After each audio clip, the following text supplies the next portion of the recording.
et Maxime de chez Exoscale. Maxime est notre Channel Operation Manager et Sébastien est responsable de la vente en Romandie. Et ensemble, ils vont vous présenter les solutions Exoscale aujourd'hui. Donc, Sébastien, si tu veux commencer, avec plaisir. Alors, je partage mon écran. On va démarrer avec une partie de slides. J'ai un PowerPoint à vous montrer.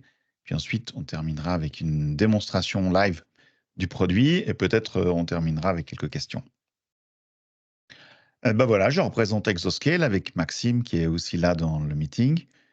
J'ai choisi cette image en titre pour afficher notre tagline, Simple, Scalable and Safe.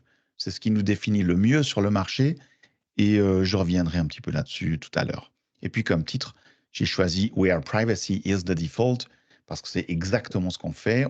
Exoscale est une offre de cloud computing public avec cette idée forte de protection de la donnée personnelle. Mon nom est Sébastien Pitet, vous trouvez mon adresse email affichée ici et en cas de question, je réponds évidemment à tout ou presque tout.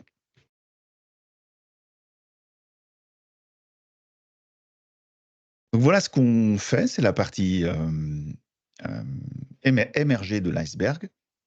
Exoscale est une plateforme de cloud computing public de type infrastructure as a service. Je me suis autorisé, c'est une petite liberté que j'ai prise, je me suis autorisé à ajouter un petit plus ici parce qu'en fait, Exoscale, à force d'années de développement et de maturité gagnée sur cette plateforme, eh bien nous suivons le même chemin que les autres cloud providers.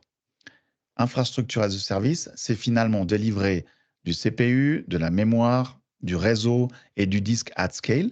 Et une fois qu'on a cette plateforme qui fonctionne, ce qui est notre cas, on l'utilise pour bâtir des produits additionnels et on se dirige progressivement, un peu à peu, vers le platform as a service et puis ensuite le software as a service. L'image qui est là, c'est notre portail web qui décrit un petit peu l'expérience utilisateur. Donc vous arrivez sur exoscale.com, vous surfez, vous récupérez quelques informations et puis vous cliquez très probablement sur des boutons qu'on a glissés ici et là, Register, Create Account, et 2 minutes plus tard, après avoir choisi votre adresse email et un mot de passe, vous faites face à cette interface graphique qui vous permet de gérer votre infrastructure totalement en self-service via des clics de souris sur cette plateforme. Et donc, on voit déjà ici une partie des produits avec une grosse partie compute qui traite des machines virtuelles, mais aussi on voit la partie stockage, database, hébergement de zones DNS, etc. Lorsqu'on s'intéresse au cloud computing public, ce n'est pas seulement ce type d'interface web qui nous intéresse, mais c'est aussi ce genre de choses-là. J'ai choisi d'illustrer ici à gauche un extrait de code Terraform qui véhicule l'idée de infrastructure as code, autrement dit, développer du code pour piloter son infrastructure. Et puis à droite, j'ai une copie d'écran de notre outil en ligne de commande qui s'appelle Exo et qui fait exactement ce que fait le portail web, mais pour les gens qui aiment plutôt clavioter, alors que la partie web, c'est pour les gens qui aiment cliquer.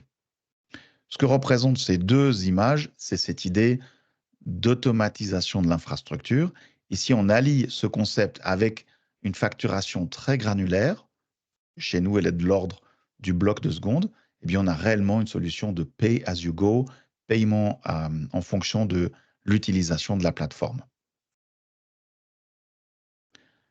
Je reviens, je vais peut-être passer un petit peu du temps sur ces 3 mots-clés qui définissent Exoscale: Simple, Safe, Scalable.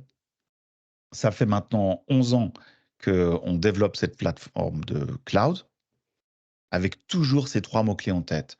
Notre idée de simplicité, c'est déjà de simplifier toute l'expérience utilisateur, déjà depuis la création du compte, ensuite la création de votre infrastructure, simplicité aussi dans la compréhension du modèle de facturation, simplicité dans le support qui est inclus, qui est très réactif. L'idée, c'est vraiment de raccourcir cette courbe d'apprentissage. La partie safe, elle se décline sous plusieurs axes. J'en ai un peu parlé en préambule. Safe, c'est déjà par rapport aux lois de surveillance massive américaines. Comme Exoscale est une société suisse basée en Europe, on n'est pas affecté par des lois américaines telles que le Patriot Act ou le Cloud Act. Finalement, on délivre le produit depuis cette SA suisse qui est soumise aux mêmes obligations légales que vos propres sociétés ou que vos clients. Mais SAFE, ce n'est pas seulement cette idée de conformité légale, mais c'est aussi SAFE en matière de solutions ouvertes, protocole standard, le plus souvent basé sur open source, ce qui veut dire que on va casser cette idée de vendor lock-in. Ce que vous déployez sur Exoscale, il y a de fortes chances que vous puissiez également le déployer ailleurs.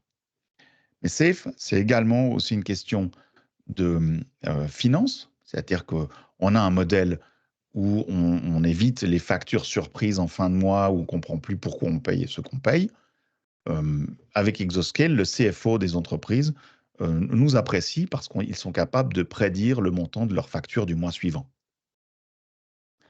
Et puis Safe, c'est également pas besoin de paiement en amont, d'investissement. Dès le jour zéro, vous créez votre compte et vous allez payer en fonction de l'utilisation. Dernier mot-clé, Scalable renforce l'idée d'une API publique, de ressources illimitées. Lorsque vous avez besoin d'un serveur, vous allez cliquer sur cette interface ou déclencher la création depuis l'outil de command line, mais le serveur, il sera disponible dans les 30 secondes ou la minute qui suit. Pas besoin de commander une machine, d'attendre la livraison, de l'installer, etc. C'est finalement notre valeur ajoutée en tant que cloud public. Et ça fait déjà 11 ans qu'on a ouvert Exoscale publiquement.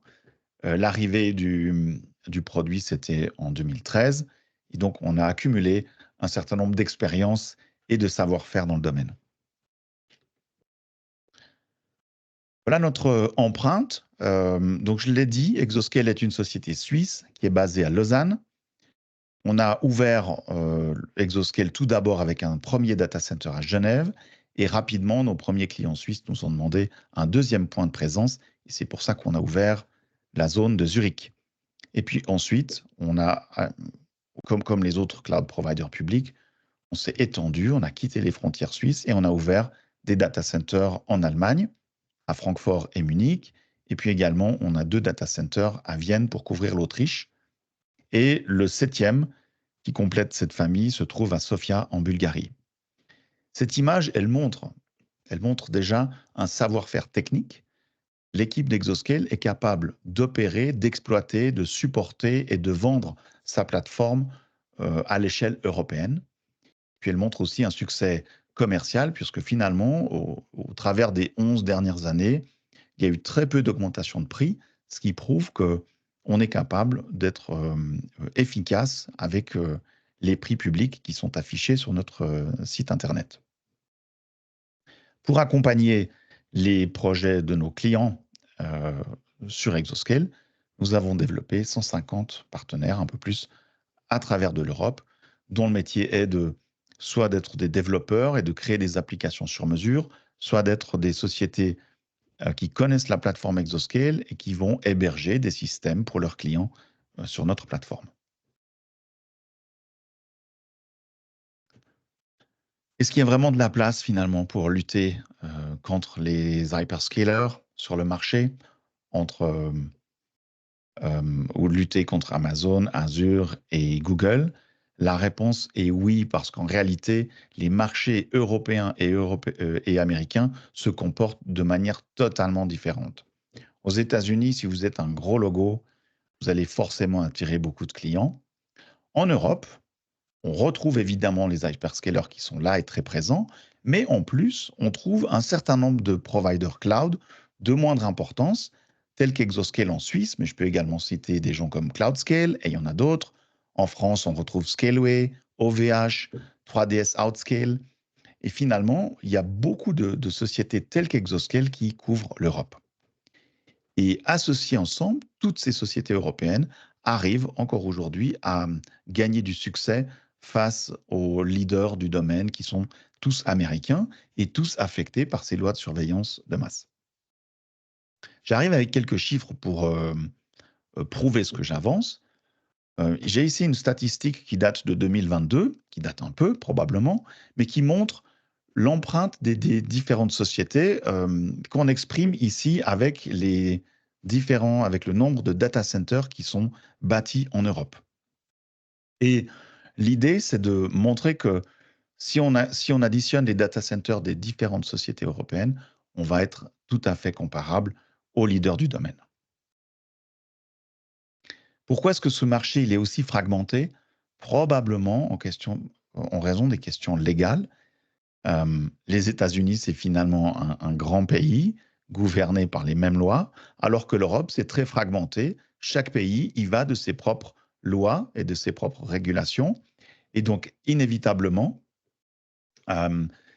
chaque cloud provider est plutôt proche des lois qui régissent sa propre société, ce qui amène un petit peu ce marché fragmenté. Choisir le cloud computing public, c'est faire un pari ambitieux sur la qualité de service. Et pour les cloud providers, c'est prouver qu'ils sont capables que l'infrastructure sera mieux ou en tout cas aussi bien gérée que si le travail était fait par vous-même. Et pour attester ce qu'on dit, pour prouver qu'on fait une excellente qualité, on passe par des auditeurs tiers qui nous délivrent un certain nombre de certifications. Ici, j'ai choisi d'afficher les 3 grosses certifications ISO qui comptent beaucoup dans le domaine du cloud public, à savoir ISO 27001, tout à gauche, qui prouve que nous avons les processus et le savoir-faire pour gérer la sécurité sur l'information. Et puis, j'ai également 27017, 27018, qui montrent respectivement un savoir-faire dans la sécurité appliquée au métier de clouder, et puis des capacités évidentes pour la protection des données personnelles. En plus de ça, on revendique notre conformité avec les règles de la FINMA, ce qui permet à Exoscale de délivrer des projets dans le domaine de la finance, pour des assurances, pour des banques, ou pourquoi pas dans le domaine de l'immobilier, parce qu'en réalité, c'est souvent des caisses de pension qui investissent dans l'immobilier et qui, par défaut, sont soumises aux règles de la FINMA.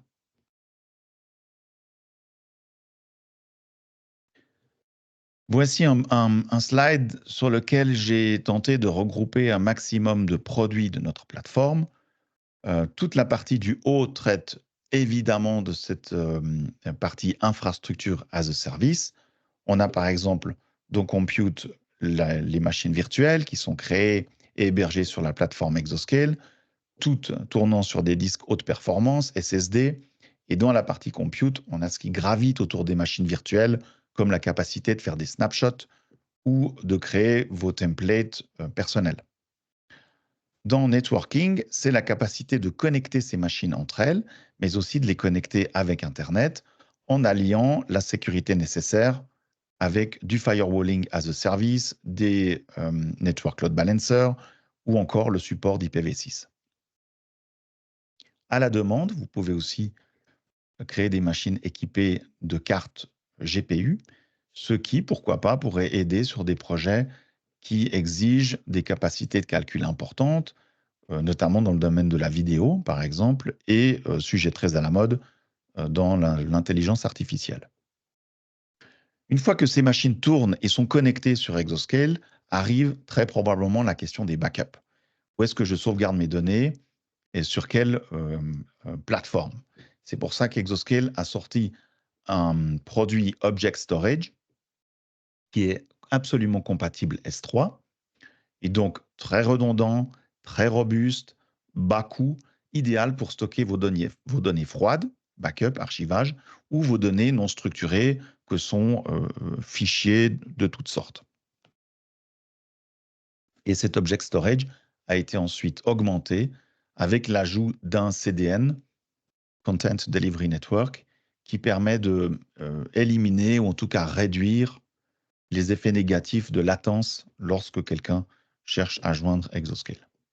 Imaginons que quelqu'un soit en Australie, souhaite joindre un site internet hébergé par Exoscale, eh bien les pages, ou en tout cas le contenu statique, sera servi directement au plus proche de lui.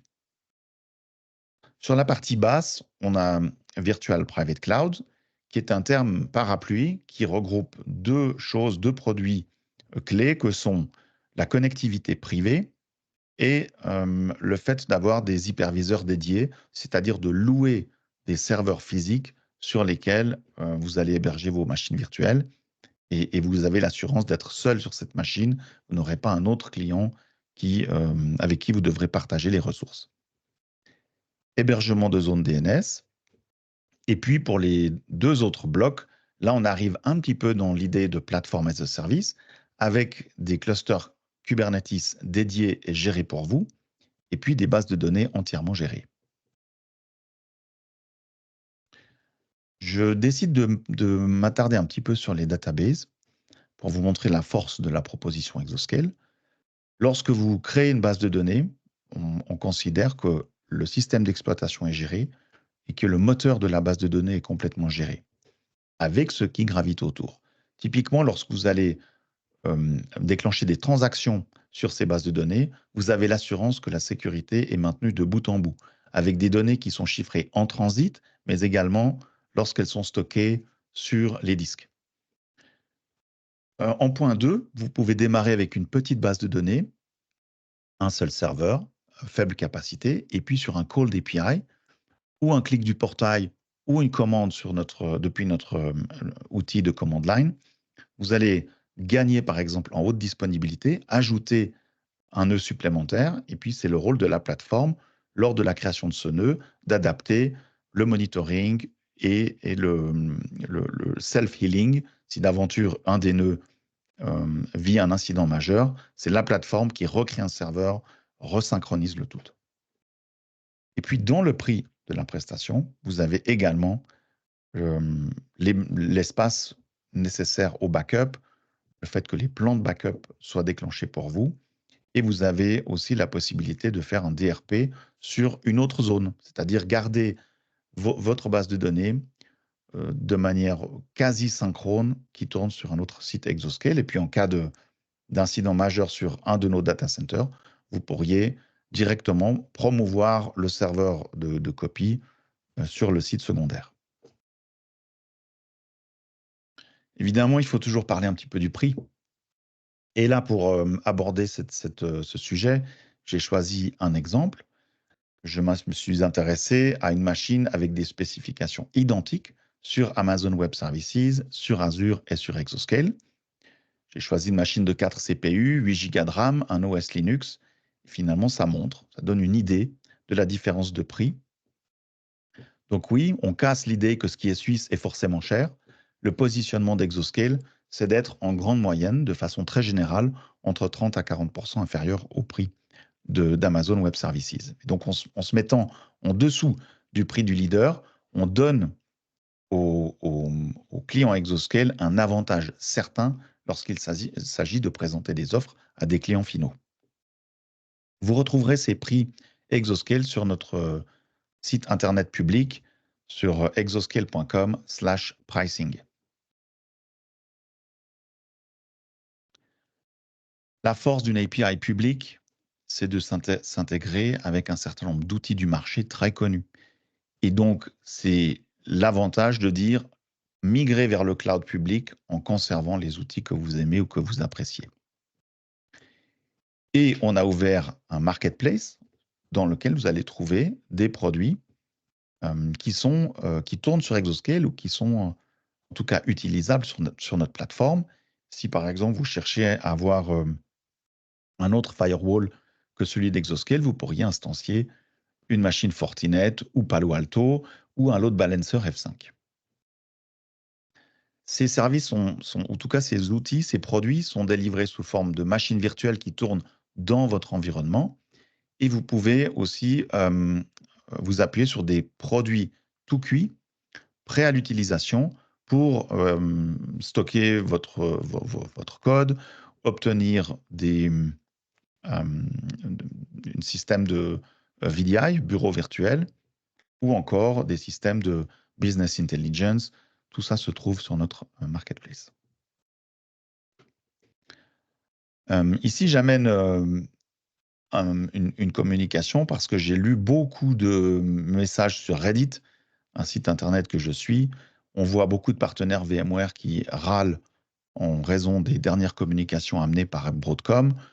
Les différents messages que j'ai lus évoquent des changements dans le programme de partenariat, des hausses de prix redoutées, parfois importantes, des licences qui sont plus accessibles. Et donc, ça amène peut-être l'opportunité de migrer vers Exoscale de manière à sauvegarder votre marge et votre business. Et pourquoi vous feriez ça? Parce qu'encore une fois, vous avez de façon très locale une solution cloud publique certifiée ISO 27001. Vous avez des performances bien plus importantes que ce que vous avez pu évaluer ailleurs. Vous avez ce service de proximité. Vous avez une simplicité d'adoption et de compréhension. Et puis finalement, à des prix inférieurs aux leaders du marché. Comme dernière partie, je vais arrêter la présentation PowerPoint et puis m'intéresser au produit.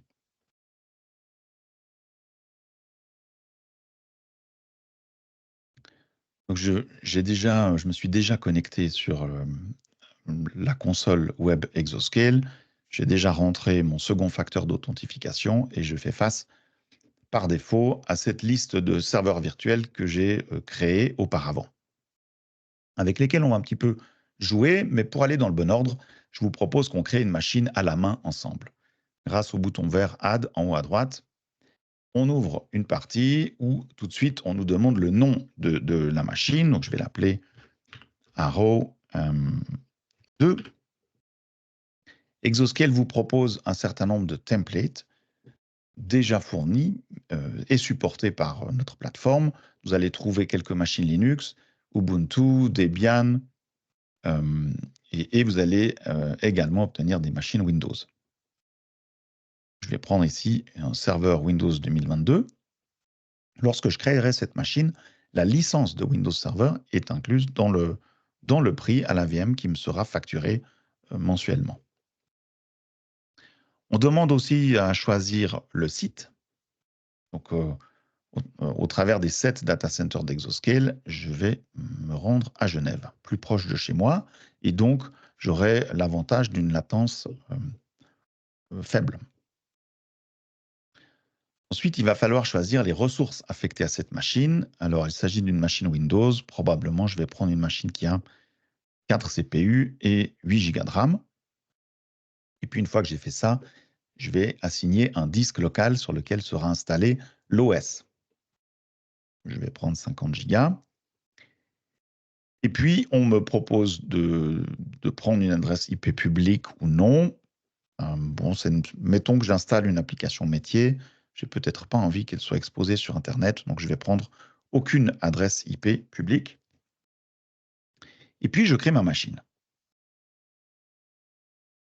Cette machine est maintenant provisionnée par la plateforme, et puis Exoscale va démarrer automatiquement cette machine. Donc, je m'attends à ce que le statut passe de stopped à voilà, starting. La machine démarre donc.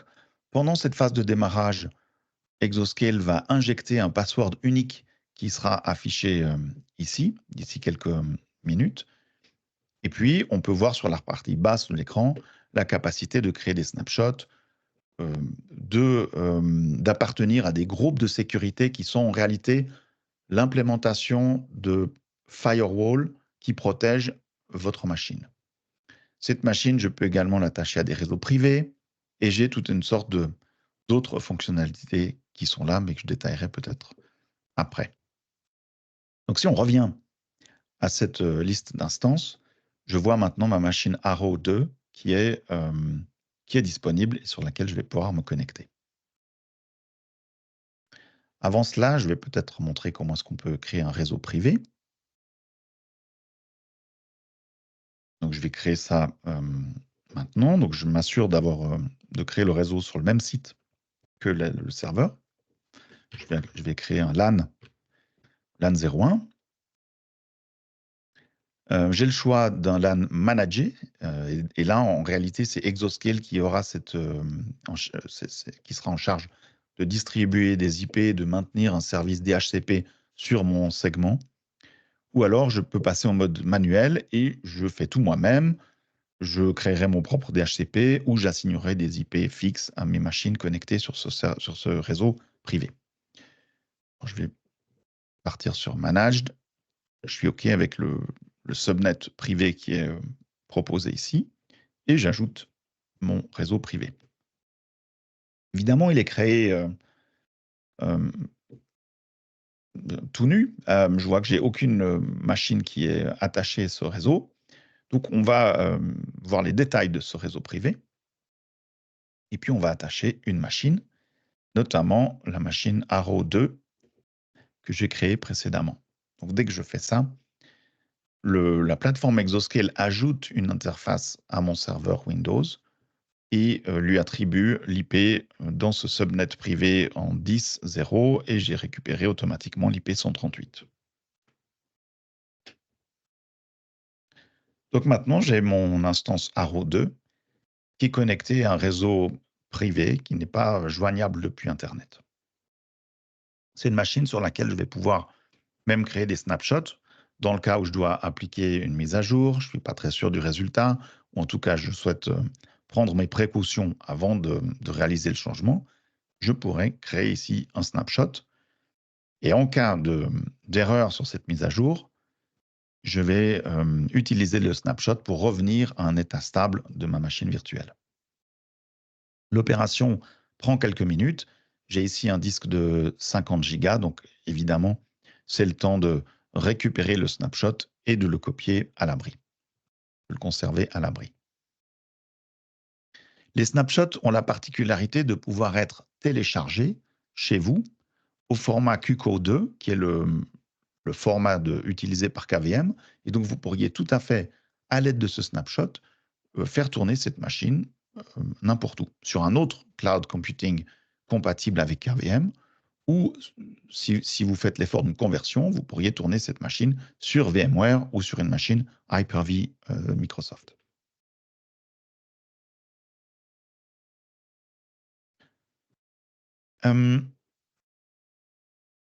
J'ai préparé une partie supplémentaire. Il y a une autre machine Arrow qui tourne ici. Donc, je vais utiliser mon client Remote Desktop et j'ai créé un fichier pour m'y connecter. Si je le retrouve, voilà. Donc, cette machine sur laquelle je me connecte est un serveur Windows, voilà, que j'ai créé juste avant ce webinaire. Lui, il a une configuration un petit peu différente. Il n'est pas une machine privée comme la première, c'est une machine sur laquelle j'ai reçu une adresse IP publique. Par défaut, la machine, elle est injoignable depuis Internet. Et pour que je puisse quand même m'y connecter avec le protocole RDP, j'ai modifié la configuration de base. Cette machine, elle fait partie d'un security group. Et dans ce security group, par défaut ici, on voit que j'ai allié des règles de firewall. J'ai ouvert le port utilisé par TCP. Et puis ces règles associées à mes instances me permettent de me connecter à cette machine Windows depuis l'extérieur. Cette machine, elle a maintenant une seule interface qui est une interface réseau sur laquelle on a assigné l'IP public. Et donc, c'est par là que je m'y suis connecté. Et si on regarde la partie disk management, peut-être c'est un petit peu petit, mais croyez-moi sur parole, cette machine, elle a un seul disque local de 50 Go que j'ai créé au début avant le webinaire. Mais je pourrais tout à fait ajouter un espace de stockage beaucoup plus gros.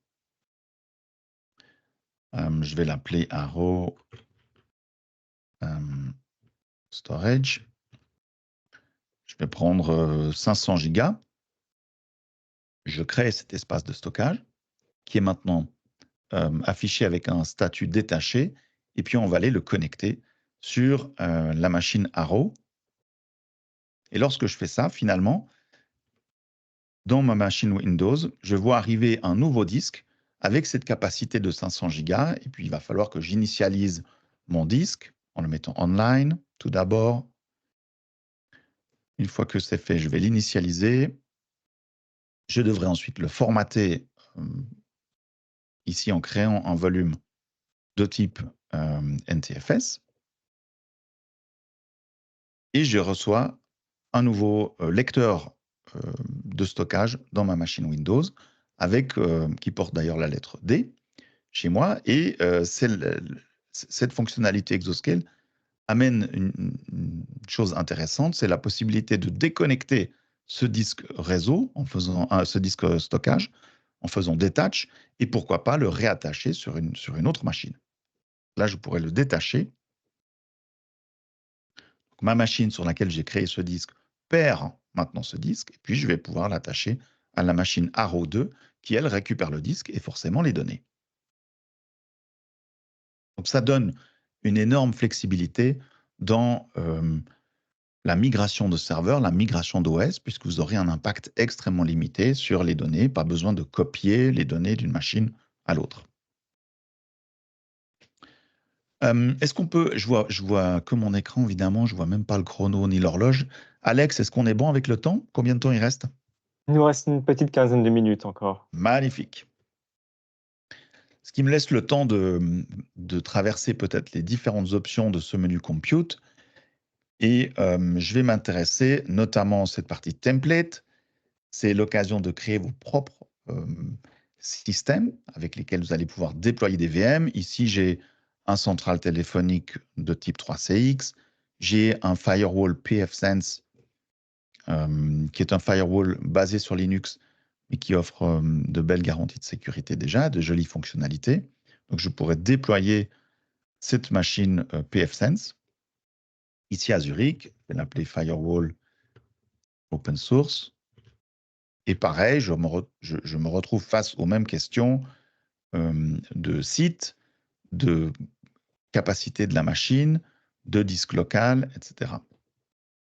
Donc là, je viens d'instancier cette machine pfSense.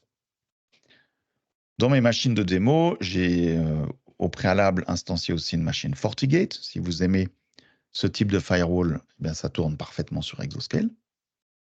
On peut même, depuis cette machine-là, voir la console de ce firewall. Voilà, donc c'est un Forti Firewall en version 7, ici.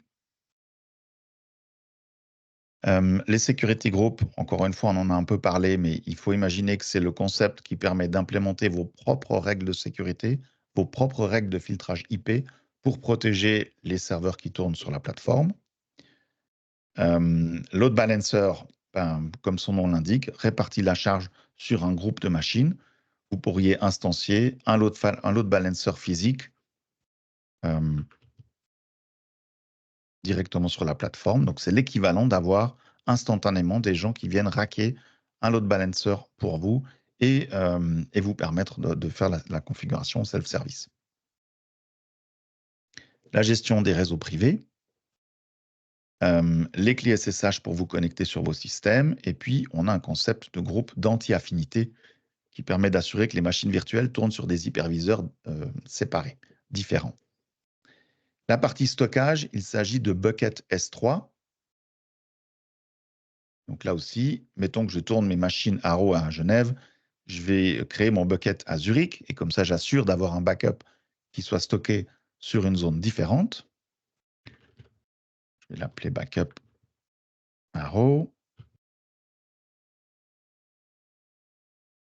Dans ce backup Arrow, c'est là où je vais en fait soit uploader des données via l'interface web, mais le plus souvent, c'est depuis votre soft de backup, vous allez configurer un réceptacle pour données. Souvent, l'option, c'est S3 compatible ou même Amazon S3. Donc, vous choisissez cette option et puis on va vous donner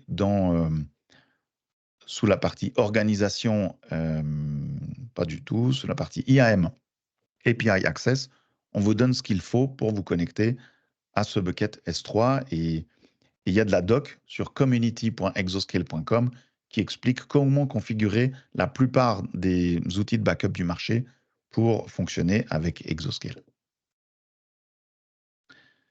J'ai parlé un petit peu de database dans la présentation.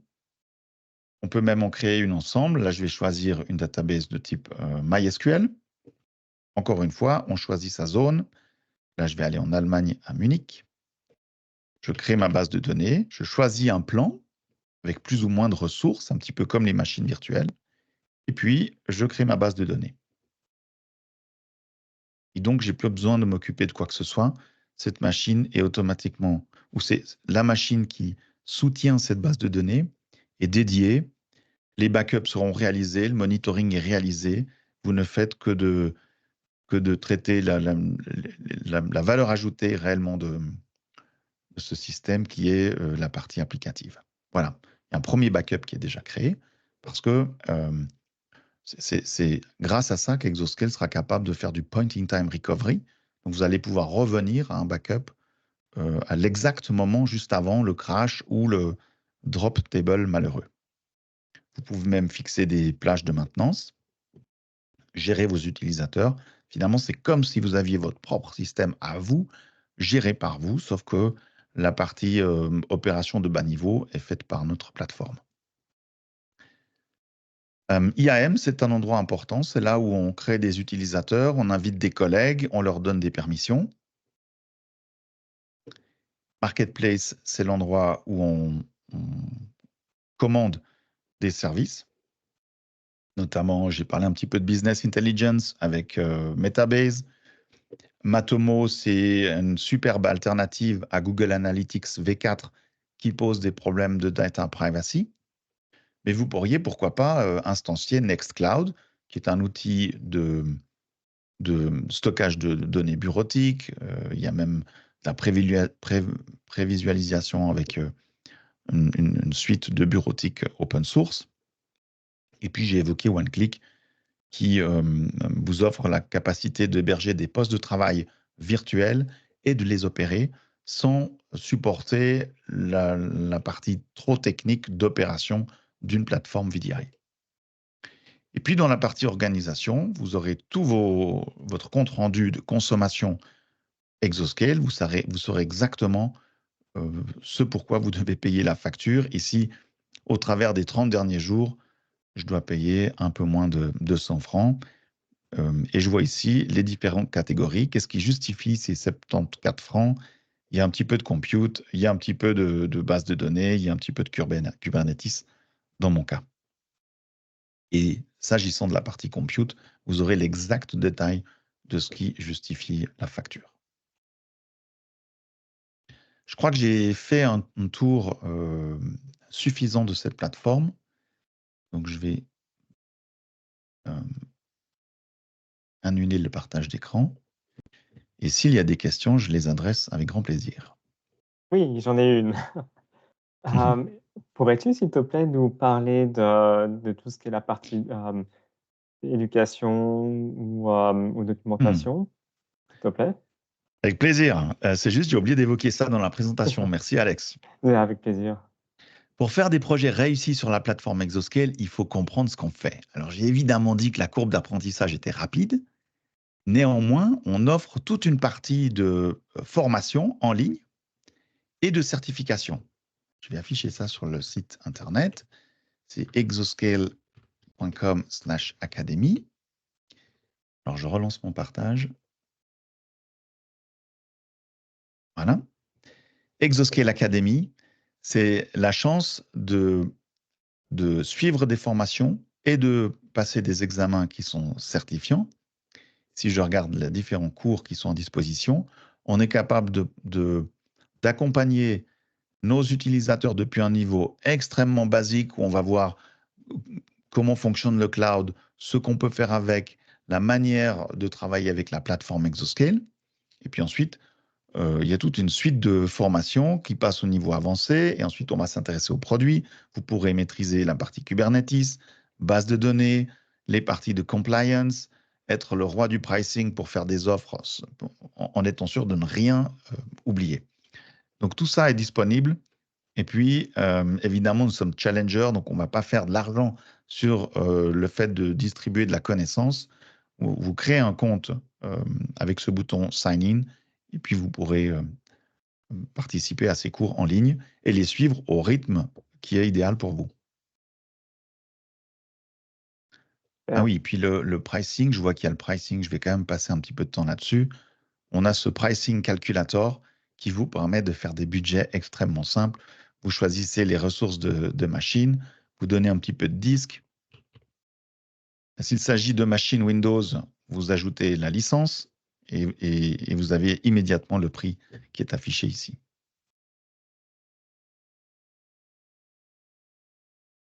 Parfait. Je pense avoir donné une overview assez claire de ce que fait la plateforme Exoscale. En Oui. réalité, il faut imaginer qu'on ait une alternative extrêmement robuste, suisse, locale, certifiée, moins chère face aux géants américains. Et que, à mon avis, consommer local, c'est pas uniquement pour les fruits et les légumes. Ça marche aussi pour le cloud. Ah, ça c'est sûr. Oui, et c'est vrai que 45 minutes, c'est toujours la même chose. C'est frustrant parce que c'est pas assez dans le sens où il y a tellement de possibilités que Exoscale peut réaliser et malheureusement, le temps ne permet pas de toutes les montrer.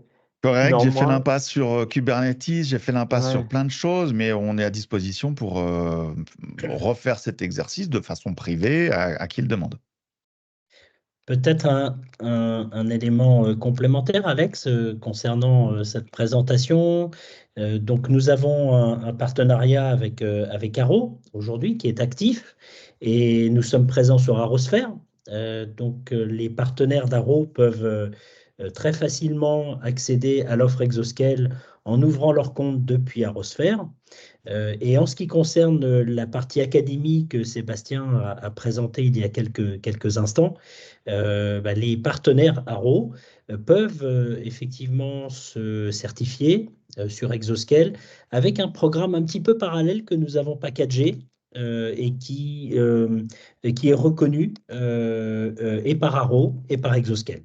Donc, j'invite les partenaires Arrow qui seraient intéressés par cette certification de passer plutôt par Arrow pour qu'on puisse les enregistrer sur ces cours dédiés et qui ne sont pas sur le site web. Voilà. Exactement, je vais rebondir sur ce que tu viens de dire.